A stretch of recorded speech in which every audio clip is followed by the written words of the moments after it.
აი მეგობრებო, ეს არის ტრამპი და მისი პოზიცია. ამერიკის შეერთებული შტატების ოფიციალური პოლიტიკა იქნება, რომ არსებობს მხოლოდ და მხოლოდ ორი გენდერი, ქალი და კაცი. კი ბატონო. ეხლა ვნახოთ ქართველი ლიბერალი NGO-ები და ნაცოპოზიცია. რეგისტრად გითხრათ, რამდენი სქესი არსებობს. ამ საკითხზე, როგორც გითხარით, კომენტარს არ გავაკეთებ. ეს არ არის სისტემები, რომელზეც ჩვენ ვმუშაობთ და რომელზეც შემიძლია კომენტარების გაკეთება, იმიტომ რომ ჩვენ ვმუშაობთ ქვეყნის შიგნით დემოკრატიის. რამდენი სქესი არსებობს, ამაზე ვერ საუბრობთ. არიცით, რამდენი სქესი არსებობს. აი მიზეზი რომ გითხრათ, რატომ არ საუბრობთ? დასვამთ კითხვებს საერთოდ არ გიყვარს. როგორ არ გიპასუხებთ, იმიტომ რომ თქვენ არიცით, რამდენი სქესი არსებობს? თქვენ მიპასუხეთ, რამდენი სქესი არსებობს და თქვენ მიპასუხეთ, ვინ გამოგზავნათ დღეს ამ შეკითხვით.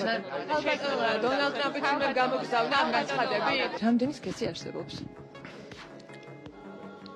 ანუ რაღაც პროვოკაციული კითხვა არის, თითქოს რაღაც განსხვავებული პასუხი. პროვოკაციული კითხვა რა არის, ანუ გეკითხა. ხო, ახლა შეკითხვა. ხვდებით ხო, რატო აქვთ დარხეული, როგორც საქართველოს, ისე მსოფლიო მასშტაბით აი ამ დეგენერატობა იდეოლოგიის წარმომადგენლებს? და ხვდებით ახლა რატო გვიხაროდა ყველა ჯანმრთელ და ნორმალურ ადამიანს ტრამპის გამარჯვება? საქართველოში კი არა, მთელ მსოფლიოში. აი ეს ავადმყოფები უნდა მოშორდნენ დედამიწას. ну, ყოველ შემთხვევაში პოლიტიკურად და ახლა მარსზე ჯერ ვერ გადავასახლებთ სამწუხაროდ.